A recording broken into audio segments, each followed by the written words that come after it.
나는 나이든 나를 만나지 않기로 결심했다. 제9화 거울이 비추다. 박윤재 기자님이신가요? 회사 문 앞에 젊은 남자가 서 있었다. 네, 근데 누구신지? 나는 그를 쳐다보지도 않고 대답했다. 누구나 원하면 기사를 써주신다고 들었어요. 나는 그 자리에 잠시 멈춰서 다시 그를 찬찬히 훑어보았다.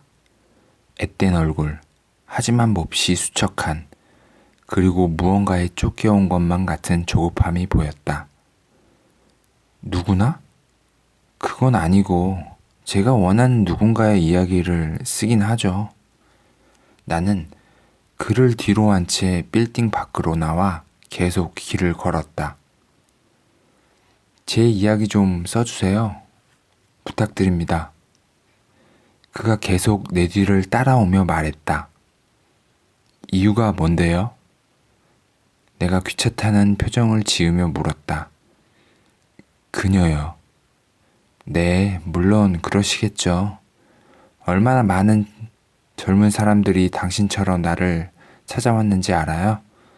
모두 다른 나름의 이유가 있는 것 같지만 대부분은 여자 때문이었어요. 실현당한 직후 날 찾아오곤 하죠. 그 말은 곧 그들은 매우 충동적이라는 거예요. 내가 자살 기자로 유명해지고 온갖 사람이 나를 찾아온다. 하지만 진짜 자살하려는 사람은 극소수뿐이다. 그는 아무런 말이 없었다. 결론은 죽을 수 있어요? 내가 쓰는 기사의 끝은 바로 죽음이에요. 그게 결론이죠. 네, 물론이죠. 어차피 그녀 없이는 사는 게 의미 없으니까요.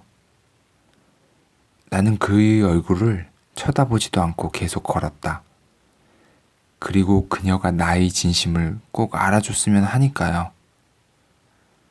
모두들 그렇게 말하죠. 그러다 시간이 흐르면 꿈에서 깨어나 다시 돌아가 버려요. 정말 원한다면 일주일 뒤에 다시 오세요. 우리는 우리 자신을 너무 잘 알고 있다고 생각한다. 그리고 자신을 자기 마음대로 조정할 수 있다고 착각한다. 또한 다른 누군가에게 너무나 쉽게 말한다. 영원히 사랑한다고. 세상에는 영원한 것은 없다. 지금은 영원할 것 같아도 내일 또 마음이 변할 수도 있는 게 사람이다. 그는 정확히 일주일 만에 다시 나를 찾아왔다. 또 무슨 일이죠? 일주일 뒤에 오라고 하셨잖아요. 일주일 전 제 마음과 변함없습니다. 나는 횡단보도를 건너려고 기다리고 있었다. 시골에서 저녁 6시는 그다지 이른 시간은 아니다. 거리는 사람도 그다지 많지 않고 꽤 조용했다. 정돈되지 않은 느낌의 서울과는 전혀 다른 분위기가 나는 마음에 들었다. 저 나무를 보세요. 내가 높게 솟아있는 나무를 눈으로 가리키며 말했다. 수많은 나뭇가지들이 바람에 이리저리 흔들리며 공허한 소리를 만들어냈다. 지금은 저렇게 나뭇가지가 흔들릴지 몰라도 바람이 잠잠해지면 언제 그랬냐는 듯 조용해질 겁니다. 저는 이미 마음을 굳혔습니다. 나는 웅장하게 뻗어있는 나뭇가지를 보며 한동안 서 있었다. 노을빛이 나뭇가지 사이사이로 재빠르게 움직이는 것처럼 보였다. 나뭇잎이 아니라 빛이 흔들리는 것처럼 보였다. 그리고 그를 바라보며 말했다. 좋아요. 하지만 중간에 안 하겠다고 하시면 곤란해요. 저는 기사를 써야 하고 그러기 위해서는 결론이 반드시 나와야 합니다. 물론 거짓으로 할 수는 없어요. 무슨 뜻인지 아시겠죠? 네, 절대로 그럴 일 없습니다. 그는 자신 있다는 듯 고개를 끄덕였다. 다양한 이유가 있지만 죽으려고 하는 사람들 중에는 충동적인 경우도 있다. 일단 누군가에게 쫓기듯 불안해한다. 이들에게는 이성적으로 생각할 시간적 여유가 없다. 그러나 빨리 결정할 만큼 빨리 포기하기도 한다. 생각할 시간적 여유가 없는 이들에게 생각할 시간을 만들어준다면 쉽게 마음을 고쳐 먹기도 한다. 하지만 이번과 같은 경우의 사람은 다르다. 이들은 쉽게 마음을 고쳐 먹지 않는다. 죽음이 두렵지 않은 사람들이다. 죽음 뒤에 무언가 있다고 믿는 사람들. 자신의 문제로 다른 사람에게 짐이 되고 싶어 하지 않는 이들에게는 죽지 마세요. 반드시 살아야 해요. 라고 말하는 것은 마치 빨리 죽으세요. 처럼 들릴 것이다. 며칠 만에 그와 다시 만났다. 그의 눈은 긴 머리에 가려 제대로 보이지 않았다. 시종일관 고개를 숙이고 있는 그의 모습이 그리 낯설지 않게 느껴졌다. 먼저 알아야 할 것은 남자의 신상 정보, 그리고 과거의 그의 모습을 알아야 한다. 지금 모습은 과거가 만들어낸 결과물이다. 어떤 식으로든 과거와 연관이 있을 것이다. 근데 그녀가 왜 떠난 거죠? 모두 제 잘못입니다. 나는 처음부터 깊게 캐묻지 않았다. 그냥 그가 하고 싶은 대로 말하게 내버려 두었다. 물론 쉽게 믿지도 않았다. 자신만의 착각에 쉽게 빠지는 사람들이 종종 있기 때문이다. 일단 그의 과거는 크게 문제될 게 없어 보였다. 평범한 집안에서 평범하게 자라 지금까지 왔고 성실하게 회사 생활을 하고 있었기 때문이다. 물론 그는 얼마 후 회사를 그만두었다. 그렇게 평범한 그가 왜 자신의 목숨을 스스로 끝내려고 하는지 누구나 의아하게 생각할 수 있다. 하지만 평범한 사람이 자살하지 않을 이유 또한 존재하지 않는다. 첫 번째 만남과 다르게 두 번째 만남에서는 조금 달라진 그였다. 바닥만 보고 말하던 그는 고개를 들고 나를 바라보기 시작했다. 그녀는 어떤 사람이었어요? 내가 물었다. 강한 척하지만 알고 보면 마음이 여린 사람이에요. 때론 이기적이기도 하고 내 마음을 몰라주기도 하지만. 어디서 처음 만났어요? 제가 홍콩 여행에서 돌아오는 비행기에서 만났군요. 나는 실쭉 웃었다. 아닌데요? 그럼 혹시 승무원? 네? 아니요. 나는 억지 미소를 지었다. 비행기에서 만난 건 아니고요. 홍콩에서 돌아오는 날 집으로 오는 동네 버스에서 만났어요. 아, 그렇군요. 처음부터 그렇게 말하지. 나는 말끝을 흐렸다. 옆자리는 맞아요. 그녀 옆자리에 제가 앉았어요. 내 가방을 보고 제게 묻더라고요. 뭐라고요? 여행 갔다 오시나 봐요. 여자가 먼저 말 걸기 쉽지 않은 건데 용기 있는 여자네요. 저는 고개를 끄덕였고 그렇게 대화가 시작되었죠. 우린 버스에서 같이 내렸어요. 그런데 문제는 제가 그날 배낭을 옆에 두고 카페에서 커피 마시다가 졸았거든요. 너무 피곤해서. 근데 그 모습이 좋았나 봐요. 항상 그때 이야기를 하더라고요. 언제부터 그런 말을 했죠? 헤어지자고 말하기 몇 달 전부터 항상 그랬던 것 같아요. 그때를 못 잊는 사람처럼 말이죠. 하인리히의 법칙. 네? 큰 사건이 일어나기 전에는 재앙의 전조가 일어나는 법이죠. 그 여자의 마음이 변한 게 그때부터였네요. 변한 게 아니라 제가 잘못해서 그런 겁니다. 잘못했다 그러시는데 정확히 뭘 잘못했다는 겁니까? 그걸 알면 더 쉽지 않을까요? 내 질문에 다시 그의 말투와 행동은 쫓기듯 급해졌다. 그는 무언가를 생각해내려고 했는데 쉽사리 되지 않는 것 같았다. 그래서 나는 더 이상 묻지 않았다. 그를 만나면서 궁금한 점 한 가지가 생겼다. 아주 오래전부터 느꼈던 한 가지 의문점. 왜 나는 누군가와 함께 있을 때 불편함을 느끼는가? 내가 누군가와 친구가 될 수 없었던 가장 큰 이유라면 이유일 것이다. 누구에게나 쉽지 않은 일이겠지만 처음 만난 상대와 혹은 몇 번 만나지 못해 잘 알지 못하는 사람과의 자리는 굉장히 어색하다. 여기까지는 모두에게 해당되는 이야기일지도 모른다. 누구나 처음 만나면 어색해 하지만 이내 상대방에게 적응될 것이다. 하지만 나는 그 순간을 참지 못하고 자리에서 일어나 사라지곤 했다. 정확히 말하면 도망갔다. 차라리 내가 이런 사람이다. 그러니 이해를 해줄래? 라고 변명이라도 했다면 학창시절 그렇게 왕따를 당하지 않았을 수도 있었을 텐데 말이다. 어린 나이에 왕따를 겪는다는 것은 참 극복하기 힘든 일이기 때문이다.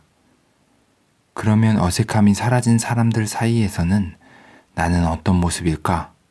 물론 나도 모른다. 어색한 처음을 견뎌내지 못하는데 어떻게 어색하지 않은 친구를 만들 수 있겠는가?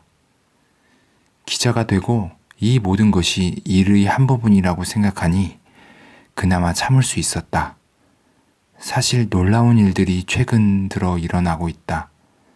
처음 만남이 그리 어색하지 않은 몇몇 사람들을 만났다. 이 남자도 그중 한 사람이다.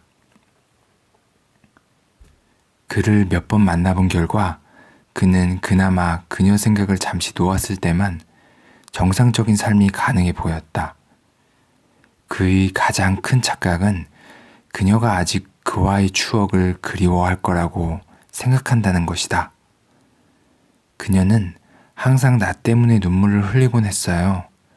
우리가 싸울 때면 나는 그녀의 전화를 받지 않았거든요. 그녀는 우리 집 앞에서 밤을 지새운 적도 있었죠. 그게 이유라고요? 네, 나 때문에 너무 힘들었다고 그랬어요. 그녀가 너무 힘들어서 그런 거예요. 물론 모두 저의 잘못 때문이죠. 지금 그녀가 형주 씨의 연락을 피한다고 하지 않았나요? 네. 집으로 찾아가 보지 않은 이유는 뭐예요? 내가 가장 이해가 가지 않는 부분이었다.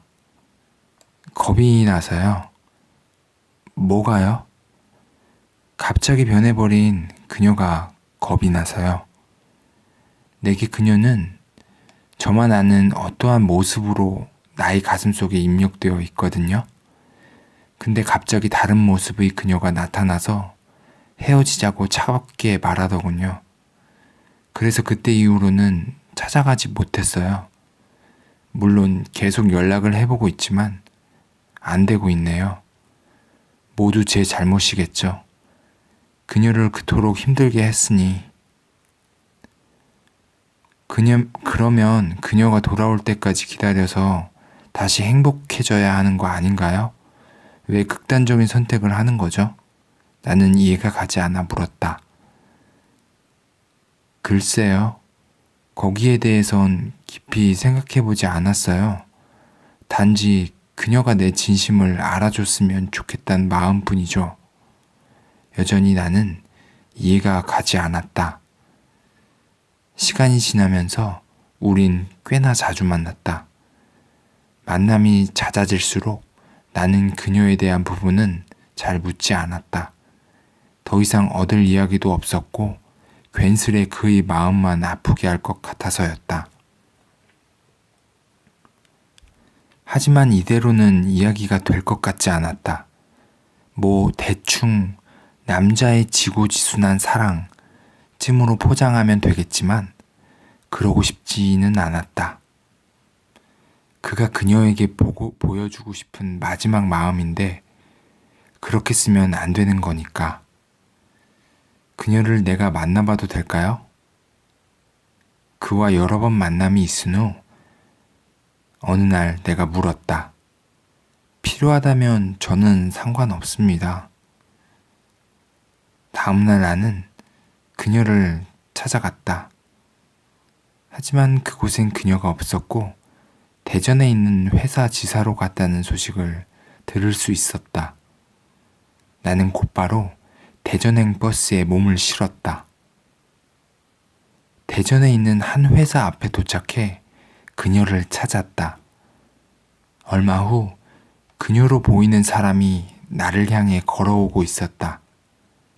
자른 지 얼마 되지 않아 보이는 검은색 머리 스타일은 단발보다는 조금 더 길어 어깨 바로 위까지 닿아 있었고 무릎 위를 살짝 덮고 몸에 밀착되는 베이지색 치마에 살결처럼 부드러워 보이는 재질의 흰색 브라우스 소매를 두세 번 걷어 올렸다. 그리고 폭이 좁은 은색 메탈 시계를 손목에 차고 있었다. 여자치고는 작지 않아 보이는 키와 비교적 탄탄한 몸매의 소유자임을 한눈에 봐도 알 수 있었다. 화장은 한 듯 안 한 듯 했지만 피부는 하얗고 부드러워 보였다. 입술은 살구색 립스틱을 바른 것 같았다. 전체적으로 젊은 직장 여성처럼 보였지만 제법 눈길이 가는 그런 외모의 여성이었다. 제가 베지나인데 누구세요? 그녀는 조심스러운 말투로 자신을 소개한 뒤 나의 신분을 물었다. 하지만 내가 알고 있는 이름이 아니었다. 그녀의 회사 명찰이 보였다. 배진화. 내가 알고 있는 이름과 같았다. 아, 네, 저는 박윤재라고 합니다. 여기서 나왔고요. 나는 얼마 전에 받은 명함을 한 장 내밀었다. 사람들의 신뢰를 위해서라도 필요하다는 편집장의 말에 어쩔 수 없이 들고 다니지만 내게 명함은 좀처럼 어울리지 않는다. 그녀는 명함을 한참 동안 바라보다 다시 고개를 들고 나를 바라보았다. 근데 무슨 일로 저를 찾아오신 거죠? 이영주라고 아시죠? 그분 때문인데 잠깐 얘기할 수 있을까요? 그녀는 내게 그의 안위를 먼저 물었고 나는 아무 일도 없다고 그녀를 안심시켰다. 그녀는 잠깐 기다려줄 수 있냐고 물었고 나는 근처 카페에서 기다리기로 했다. 나는 작은 껌 종이에 어디서부터 어떻게 시작해야 할지, 무슨 말을 해야 할지 적고 있었다. 30분쯤 지났을까? 그녀가 나타났고 나는 내가 그녀를 찾아온 이유에 대해 모두 설명했다.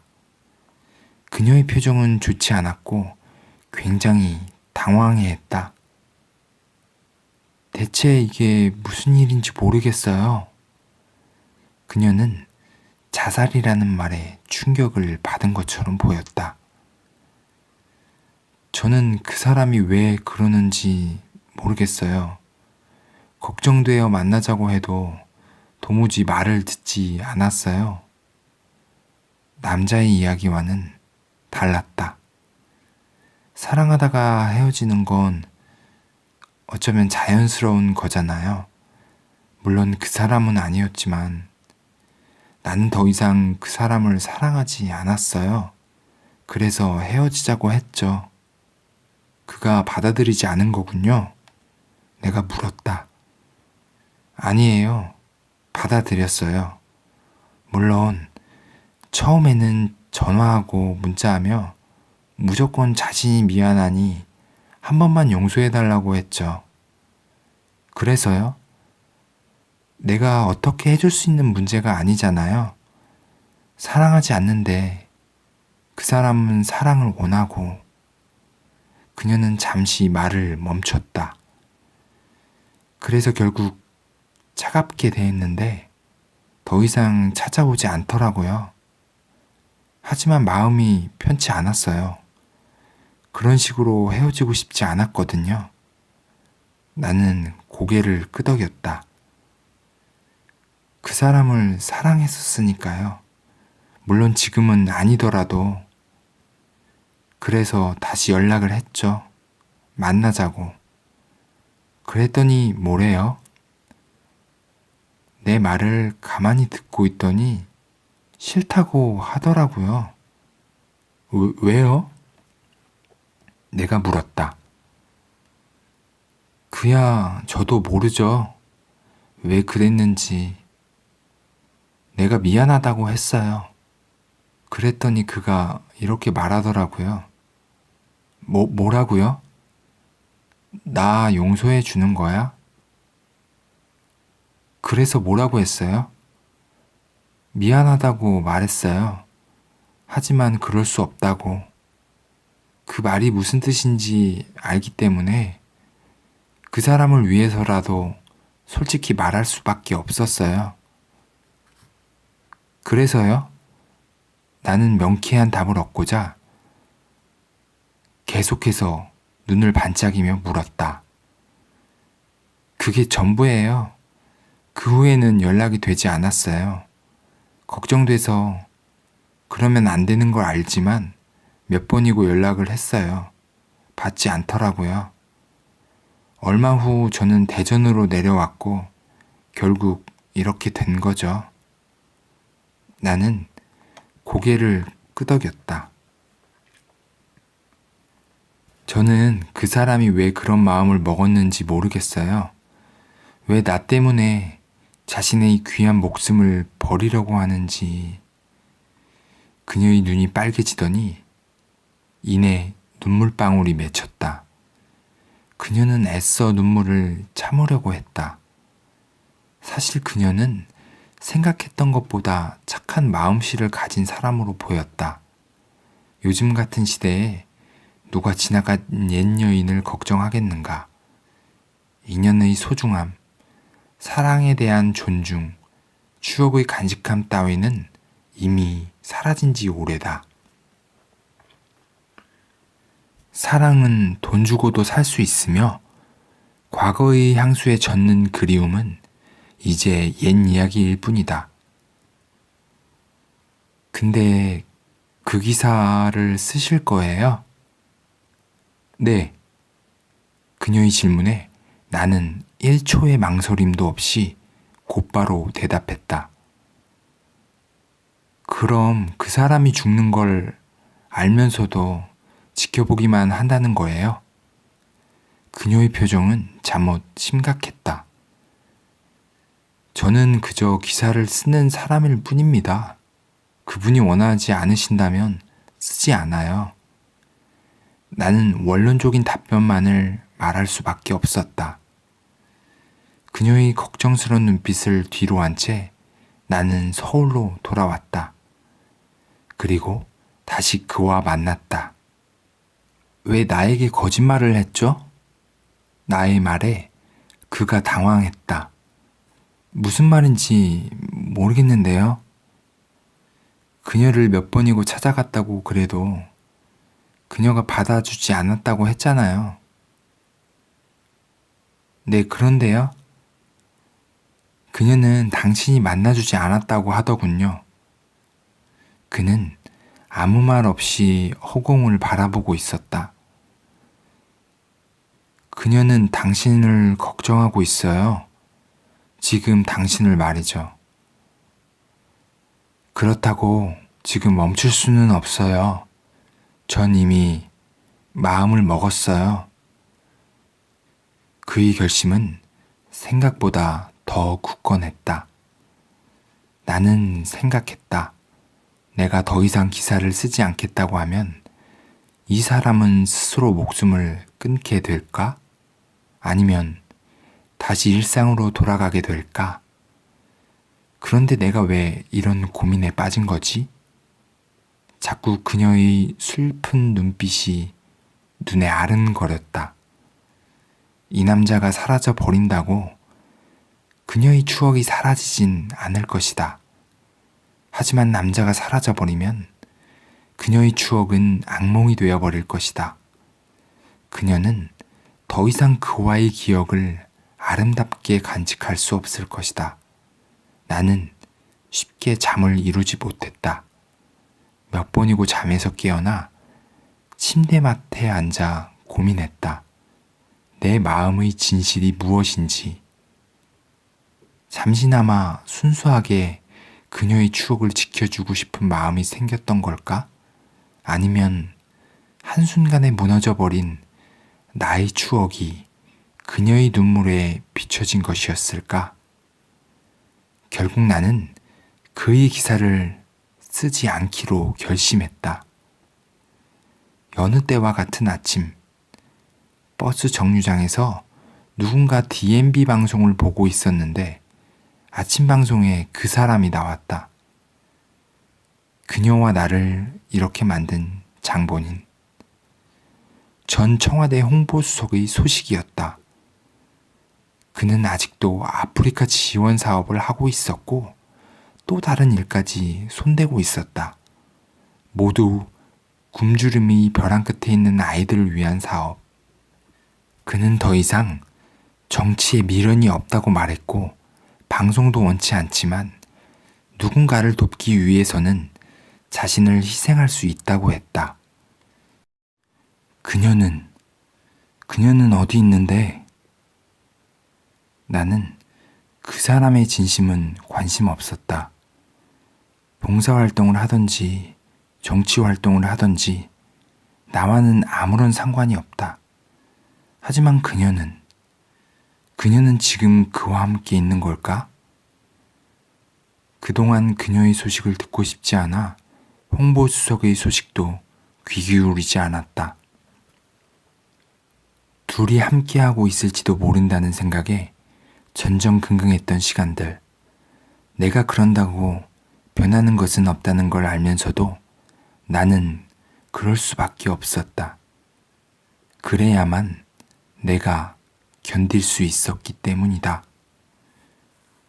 다행히도 그는 아직도 혼자인 것 같았다. 표면적으로는 그랬다. 안도의 한숨이 나왔다. 이유 모를 안도감. 그녀가 어디서 어떻게 살아가는지도 모르면서 단지 홍보수석과 함께하고 있지 않다는 이유만으로 어떻게 안심이 되는지 나조차 언뜻 이해가 되지 않았다. 하지만 당장 저 사거리 앞에서 다른 남자와 손잡고 걸어오는 그녀의 모습을 본다면 나의 마음은 또 어떻게 변하게 될까? 만약 그런 순간이 온다면 나의 마음은 가을 갈대처럼 몹시도 흔들릴 것이다. 나 자신을 잊고 지내던 지난 얼마의 시간 동안 나는 오로지 죽음의 끝에서만 생각했다. 그래야만 내가 살 수 있었기 때문이다. 잠시 동안 홍보수석의 소식에서 과거의 나를 찾듯 귀를 기울였지만 나는 다시 죽음의 끝에서로 돌아가야 한다. 나의 진짜 모습을 가둬둔 채. 다시 만난 그에게 물었다. 왜 그녀를 만나지 않았던 거죠? 만나서 뭐 하게요? 그녀를 만났다면 그녀가 돌아왔을까요? 아마도 더 확실히 돌아오지 않겠죠. 하지만 만나지 않으면 조금은, 아주 조금은 희망이 있잖아요. 그녀가 돌아올 거란 희망 말이에요. 잠시 여행을 떠난 것처럼 다시 돌아올 거란 기대, 그런 거요. 그런데 그런 희망이 있는데 왜 이러는 거죠? 그 희망을 가지고 살아가면 되잖아요. 그렇게 살다가 시간이 지나면 다 무뎌지게 되고 또 다른 누군가를 만날 수도 있는 거거든요. 기자님은 그렇게 되세요? 네? 나는 대답을 할 수 없어 잠시 멈췄다. 나는 다시 정신을 차리고 말했다. 그럼 그런 희망, 좋은 기억만 가지고 떠나겠다. 뭐 이런 말인 거죠. 알 듯 모를 듯 그의 표정은 알 수 없었다. 그는 그 표정으로 대답을 대신했다. 형주 씨는 아마도 익숙해지는 법을 몰라서 그럴 겁니다. 생각해봐요. 단 며칠만이라도 해외에 있다가 한국으로 돌아오면 어때요? 낯설죠? 그런데 몇 년을 함께 했잖아요. 늘 그래요. 그렇게 갑자기 혼자가 되면 낯설어지죠. 항상 함께 하던 것을 혼자 하면 외로움은 극에 달하겠죠. 하지만 시간을 가지고 조금만 그 순간을 지켜보세요. 자신의 모습을 말이에요. 그리고 그녀가 떠나길 원하면 보내줘야죠. 붙잡고 있는다고 마음이 돌아올까요? 겉으로는 아니라고 하지만 지금 이러고 있는 게 결국 그녀를 붙잡고 있는 거나 다름없어요. 나는 지금 누구에게 말하고 있는 걸까? 지금 내 앞에 있는 나와 닮은 사람? 아니면 태어나면서 복제된 또 다른 나? 그것도 아니면 내 안에 나 자신인 걸까? 그 순간 그의 눈빛에서 나는 마음을 읽었다. 작은 동공 안에 그와 그녀의 추억들이 고스란히 맺혀 있는 것을 보았다. 그분은 정말 좋은 분이더군요. 아직도 당신을 걱정하고 있어요. 나는 작은 목소리로 말했다. 그리고 계속 말을 이었다. 형주 씨는 지금 그녀를 붙잡고 있는 거예요. 본인의 추억을 지키려고 상대방의 모든 걸 파괴하는 행동이죠. 그녀는 어느 때보다 더 괴로울 겁니다. 모든 게 자신의 탓으로 돌릴지도 모르죠. 당신이 죽는다면 당신에게는 어쩌면 해피엔딩일지도 모르죠. 행복했던 기억만 가지고 가버릴 테니까요. 하지만 그녀에게도 그럴까요? 그녀는 말로 설명할 수 없는 고통 속에서 살아가야 할 겁니다. 당신과의 모든 추억은 악몽이 되어 그녀의 발목을 붙잡겠죠.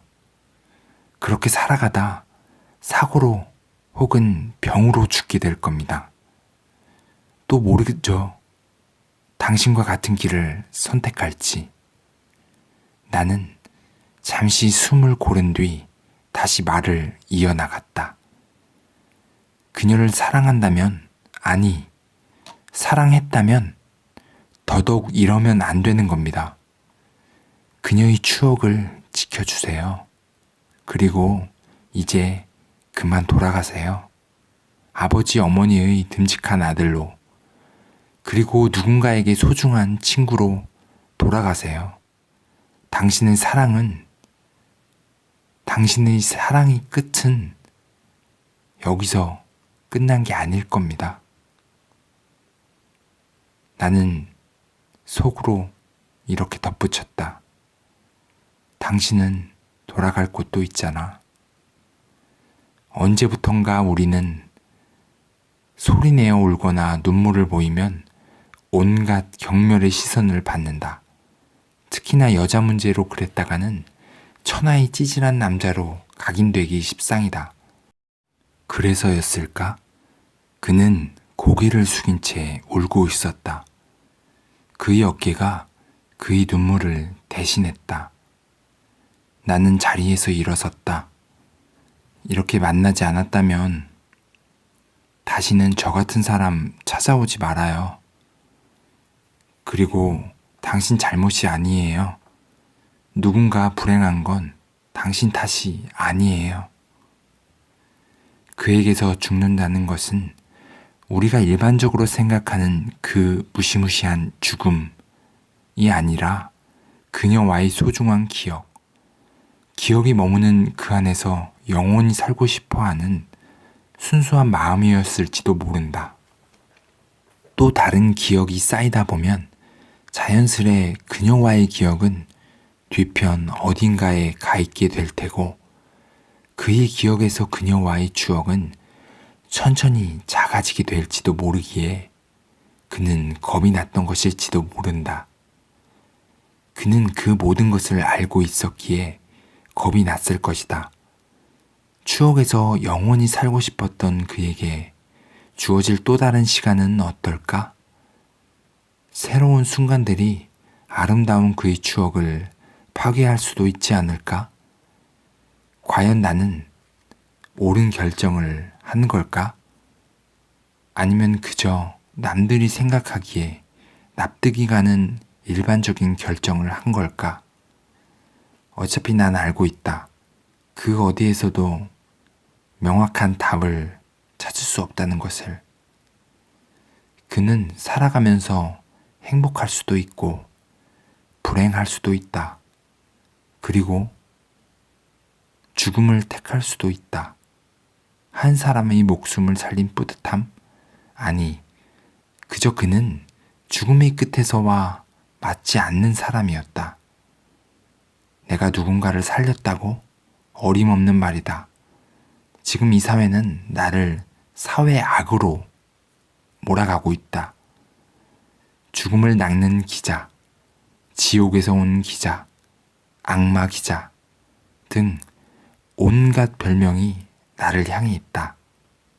비평가들은 내 기사가 인간의 존엄을 무참히 짓밟고 있다며 연재를 당장 중지해야 한다고 소리 높여 말하고, 언론은 이때다 싶어 심각한 스캔들을 일으킨 기자가 또 일을 저질렀다며 가벼운 입을 나불거렸다.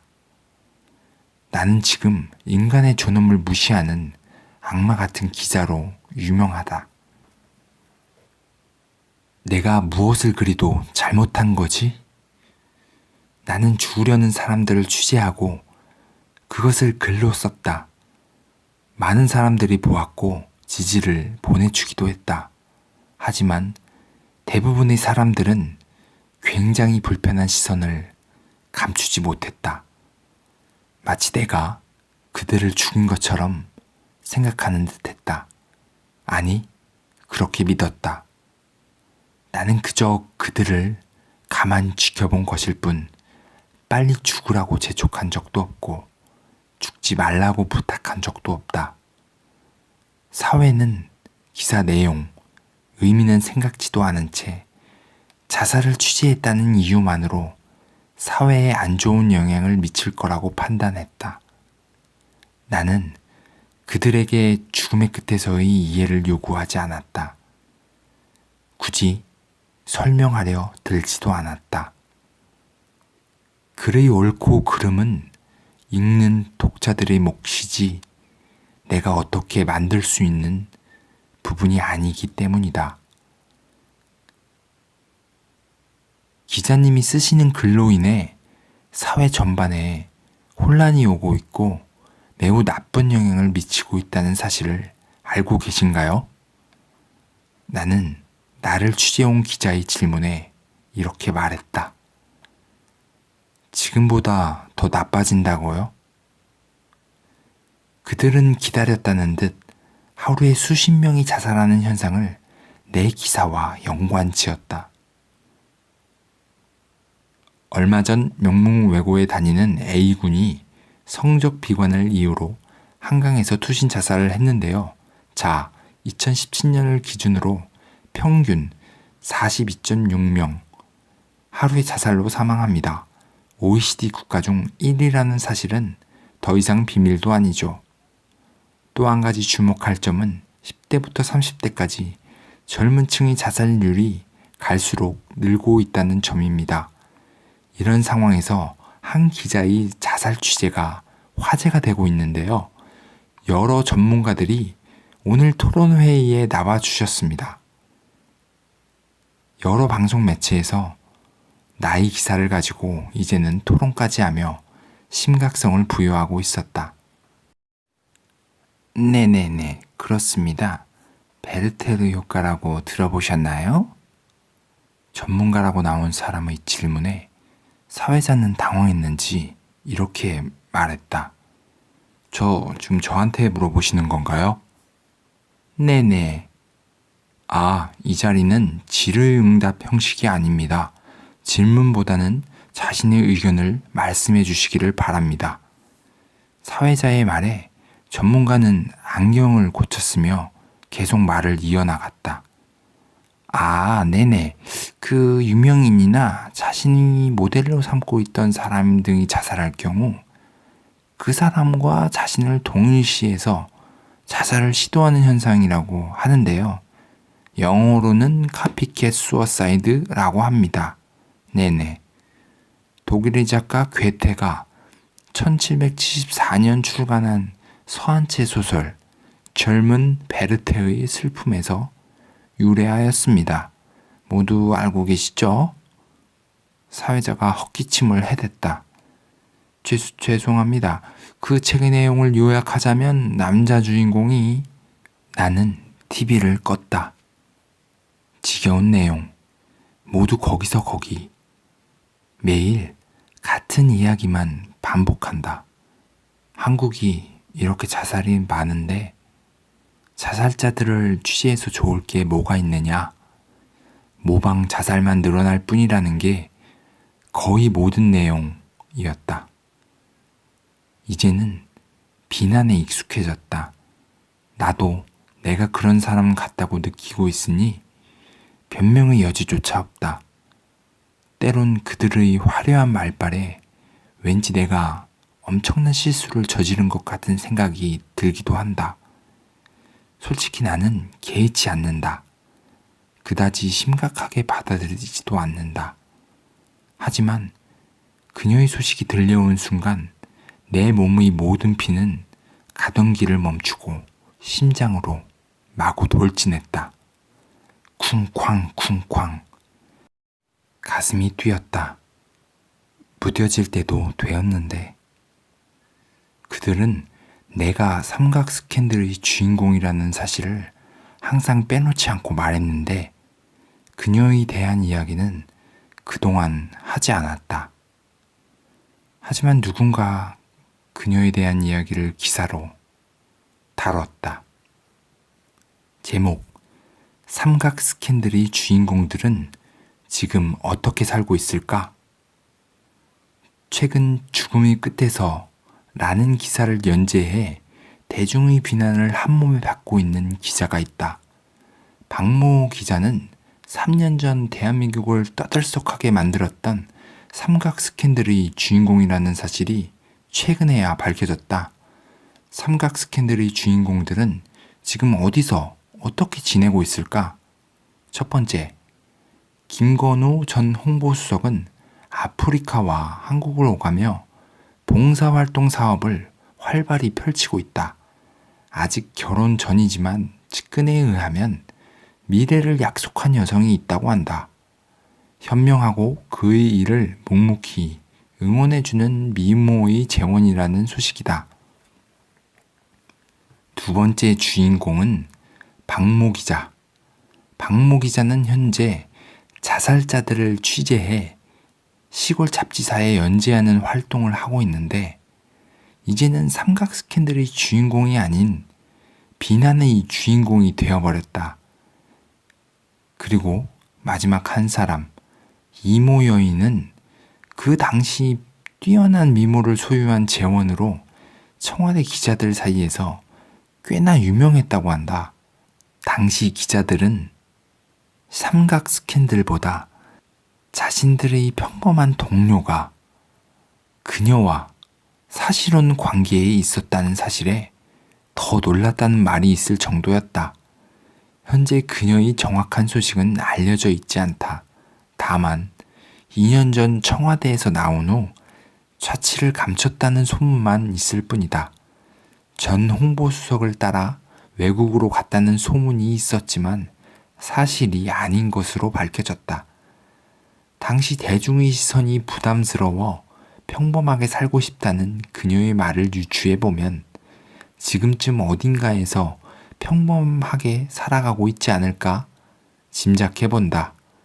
이처럼 삼각 스캔들의 주인공들은 현재 삶인 모두 제각각이다. 의미 있는 삶을 실천하며 사는 사람, 평범한 삶을 사는 사람, 그리고 다른 사람들의 삶을 파괴하는 사람이 있다. 두 사람의 삶과 비교해 보았을 때 박모 기자의 삶은 비난받아 마땅하다. 우리는 그에게 묻고 싶다. 당신에게 인간의 존엄과 가치는 진정 존재하지 않느냐고. 선아가 자취를 감췄다니 그녀는 어디로 갔을까? 같은 하늘 아래 가까운 어딘가에 있을지도 모르고 혹은 지구 반대편 어딘가에서 살아가고 있을지도 모르겠다. 죽기 전에 한 번쯤 다시 만날 수 있을까? 번개는 같은 곳에 다시 떨어지지 않는다고 했다. 그렇다면 나와 그녀는 다시 만날 수 없을 것이다. 우린 이대로 서로에게 아픈 기억만을 남긴 채 늙어가고 결국에 죽어 영원히 사라질 것이다. 내 안에 있는 나의 생각은 도대체 정체가 무엇일까? 그녀가 사라졌다는 소식에 마음이 편안해졌다. 정확히 말하자면 한 곳에 모였던 피가 다시 제자리로 자리를 찾아가 안정되었다. 축구 경기에서 0대 0으로 끝났을 때와 같은 마음이랄까? 이기지 못해 억울하지만 지지 않아서 다행인 경기. 나는 정말 그녀를 여전히 사랑하는 걸까? 사랑한다면 그녀의 행복을 빌어줘야 되는 거 아닌가? 그녀가 누군가와 행복하다는 소식이 들려온다면 나는 축구 경기에서 1대 0으로 진 것 같은 기분일 것이다. 정말 나는 그녀를 사랑하긴 했던 걸까? 아니면 그녀가 말한 대로 나는 사람에게 집착했던 것은 아니었을까?